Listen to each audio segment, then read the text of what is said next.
Muy buenas tardes, bienvenidos a su sección Preguntas difíciles a un católico. En esta ocasión estamos de nuevo con los teólogos Rafael González y Daphne Romero. Y en el día de hoy vamos a analizar dos específicamente, de los dogmas de la doctrina católica que más influencia ha tenido en el quehacer religioso. El primer dogma que vamos a analizar es el dogma de la Inmaculada Concepción, que es central a la teología católica, y segundo, la virginidad perpetua de la Virgen María. Y para eso tenemos acá a dos teólogos católicos versados precisamente en el quehacer de estos temas. ¿Por qué este tema es importante?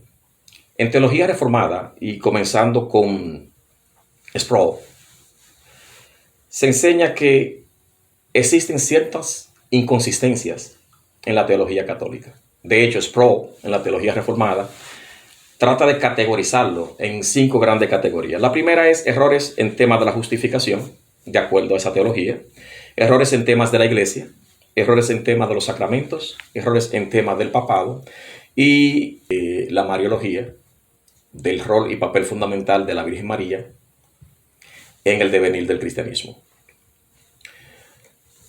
El cardenal Lamborghini le dijo al Papa Pío IX: la mejor forma que tú tienes de rescatar la fe del mundo presente es promulgando el dogma de la Inmaculada Concepción de María.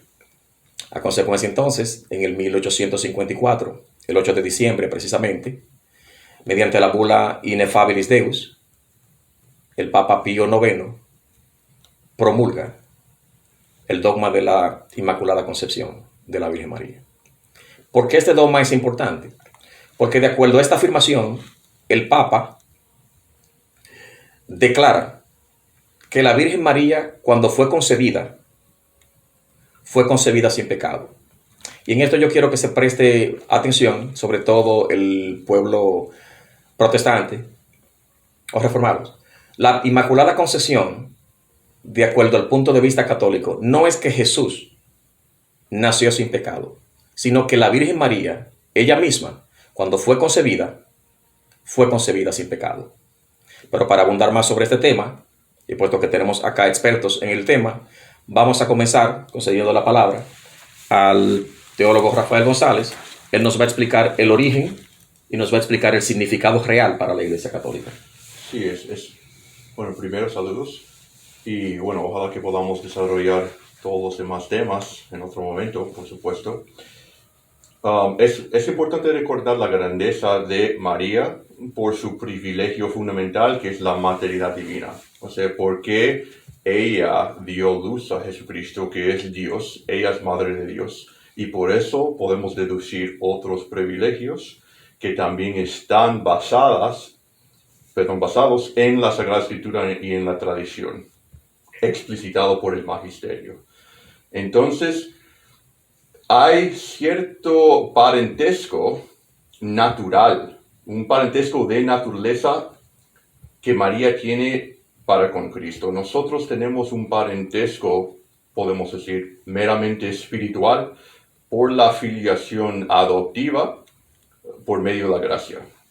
Pero ella, precisamente, o sea, biológicamente, la sangre de Jesucristo, que tantos los protestantes le dan importancia, la sangre de Jesucristo viene de la sangre de María. Entonces, ¿cómo puede ser que la Madre de Dios en un solo instante puede ser la esclava de Satanás, ¿no? O sea, en un momento, si ella no estuviera llena de gracia, no inmaculada, hubiera sido, no, como esclava de Satanás. Entonces es importante que ella tiene un parentesco de naturaleza con Dios. Ella roce con el orden hipostático con Jesucristo. O sea, Jesús es la carne de la Virgen. Entonces, ¿cómo puede la Madre de Dios ser esclava de Satanás, aunque sea por un solo momento? Entonces yo quiero empezar por esta afirmación, esa pregunta, para que pensemos precisamente. Muchas gracias, Rafael. Dafne Romero. Bueno, para el católico la Virgen es un personaje muy importante por la relación que tiene con Jesús. Ella es virgen antes, durante y después del parto. Para nosotros Dios la creó, le dio esas condiciones. Y algo que yo quiero decir es que muchas veces cuando leemos en el Antiguo Testamento vemos cómo Dios es tan delicado con sus cosas. Incluso hay un pasaje donde dice que si se tocaban el arca, los sacerdotes podían morir. Si Dios es tan delicado con cosas materiales, ¿cuán aún más con la madre, con la mujer que iba a ser madre del Hijo de Dios? Entonces, para nosotros sí, la Virgen es virgen y fue concebida con ciertos dones porque iba a ser la madre y Dios sabía esto desde su eternidad. Por eso que en el Génesis también se presenta que una mujer pisará tu cabeza. O sea, Dios habla de esta mujer, que es la que sin el sí de ella no hubiera habido salvación para nosotros. Quizás de otra manera, pero no como la hubo. También quiero decir que es importante en la liturgia, desde el siglo ya VIII, se ve celebraciones litúrgicas dedicadas a la Virgen como Inmaculada Concepción. Entonces el pueblo, el sentido de la fe es tan importante que ya antiguamente el pueblo veían, de cierta manera, vislumbraban, no creían en la Inmaculada Concepción. Entonces, ¿por qué fue definida en el siglo XIX? Porque cuando una doctrina es negada, es definida. O sea, no es que la Iglesia empezó a creer en la Inmaculada Concepción en el siglo XIX, no es así, en 1854, no. Cuando es negada, entonces los papas afirman, por eso las Sagradas Escrituras, los libros, los 72 libros, fueron definidos en el siglo XIX, en el Concilio de Trento. Entonces no es que la Iglesia recién, empieza a creer en ese momento en esa doctrina. No, es que es una afirmación y una afirmación solemne cuando es proclamada como dogma por el Papa ex cátedra. No, entonces esa es la razón principal por qué los católicos creen en lo que creen. No es porque vemos las razones intrínsecas en todo lo que creemos. No podemos justificar todo puramente usando la razón. No, prestamos el sentimiento interno, que es un sentimiento religioso, al magisterio puesto por Jesucristo, basado en los sucesores de los apóstoles, el Papa siendo sucesor de Pedro, que ellos son infalibles en determinar las verdades de la doctrina, ¿no? Con la ayuda de teología, por supuesto, y la razón basado en las fuentes de la revelación. Lo que tú has dicho es realmente importante y comenzamos a preguntar realmente por qué razón, si la doctrina de la Inmaculada Concepción es una doctrina tan fundamental, los papas anteriores a 1854, con Pío IX, no la promulgaron. En otra palabra, ¿por qué razón no tenemos una bula anteriormente? Rafael, si tú te acuerdas, y Dafne también, la declaración de Pío IX es que esa doctrina debe ser creída, ese dogma debe ser creído y aceptado, si te consideras católico. Entonces, la pregunta que podríamos hacer, Rafael, es entonces, ¿qué ocurre con la cantidad de católicos que no tuvieron la dicha, voy a decir, que no tuvieron la buenaventuranza de saber que María fue inmaculada desde el nacimiento y que fue aprobada como doctrina por un papa católico? Sí, bueno, los teólogos, claro, hay discrepancia porque teológicamente no pudieron justificar la existencia de la Inmaculada Concepción, porque ¿cómo puede armonizar la Virgen como Inmaculada con la redención universal de Jesucristo? Entonces los teólogos no lo veían claro, no, sin esta justificación teológica no pueden haber una definición. Sin embargo, el sentido de la fe, y a veces el Espíritu Santo habla por las personas, digamos, simples pero devotas.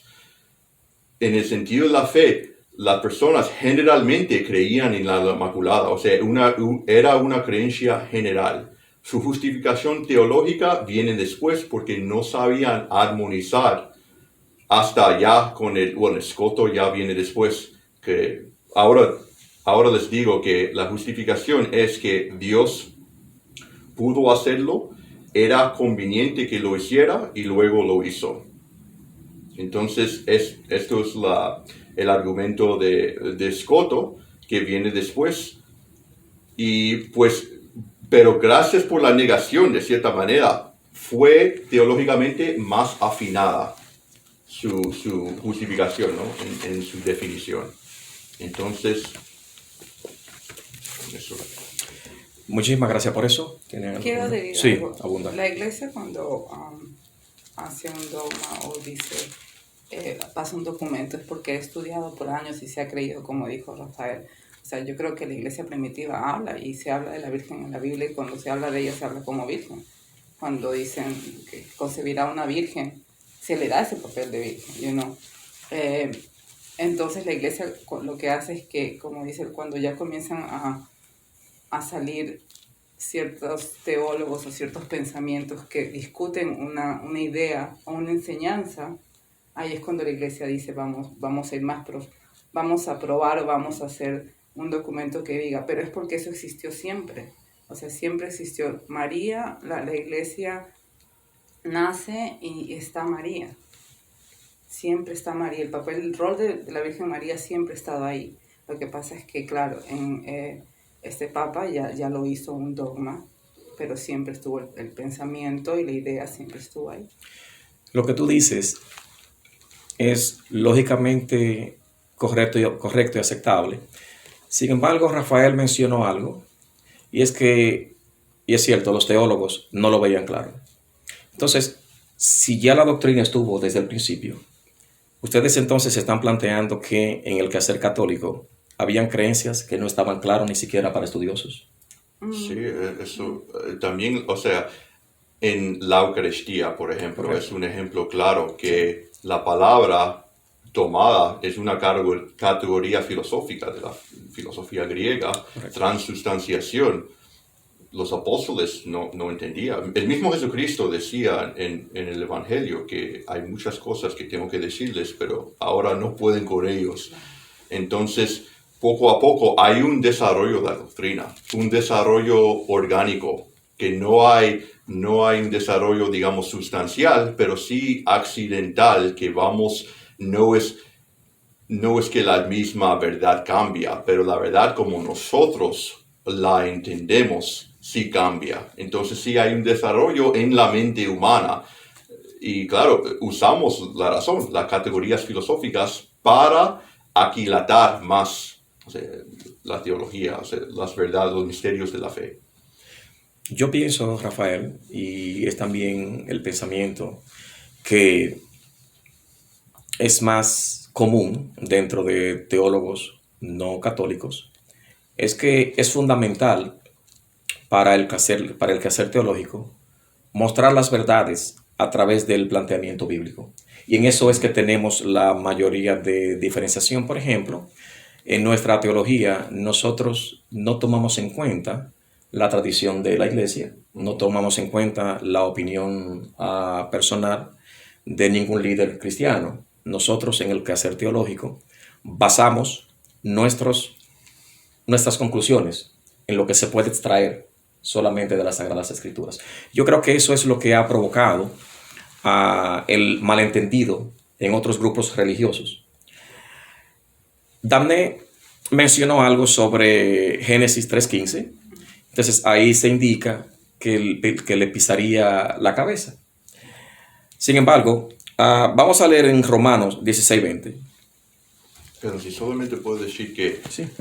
la manera que los católicos entienden a las Sagradas Escrituras es que es materialmente suficiente y tiene toda la doctrina del cristianismo. Pero en sentido es materialmente suficiente, no es formalmente suficiente. Por eso la sola Escritura hay que entenderlo. Se puede entender de cierta manera católica, que sí, materialmente la Sagrada Escritura es el objeto único de la revelación, pero la tradición es la suficiencia formal, o sea, extrae como el objeto fundamental de la Sagrada Escritura, pero no está todo ahí de manera explícita. Entonces la tradición, con la ayuda del magisterio, ayudado por el Espíritu Santo, por ejemplo, explicita las verdades de las Sagradas Escrituras. Entonces el mismo Pedro dijo que hay muchas cosas difíciles de entender en las cartas de San Pablo.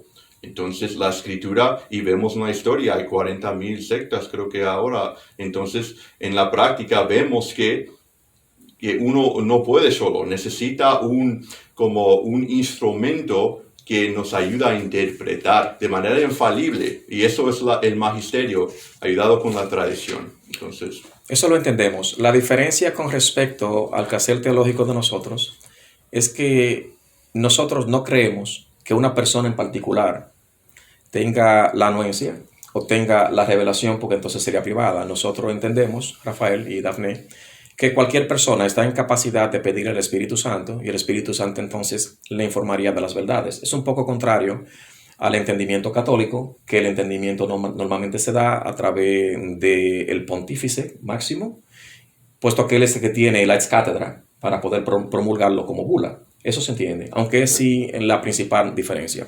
Sin embargo, vamos a leer en Romanos 16:20.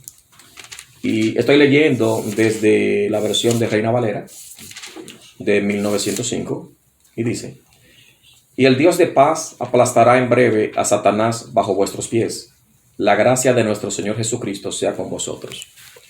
Aparentemente este texto, y es así como lo interpretamos nosotros, indica que quien le aplastaría la cabeza a Satanás no es la Virgen María, sino que quien le aplastaría la cabeza a Satanás es Jesucristo, como Hijo de Dios. Entonces, nosotros requeriríamos ahora una explicación por parte del que pueda ofrecerla. ¿Cómo es posible entonces plantear que María, aunque sea simbólicamente, si no es a través de Jesucristo, le aplastaría la cabeza? Puesto que en Romanos, en este versículo que acabamos de leer, especifica que es Jesucristo quien lo haría.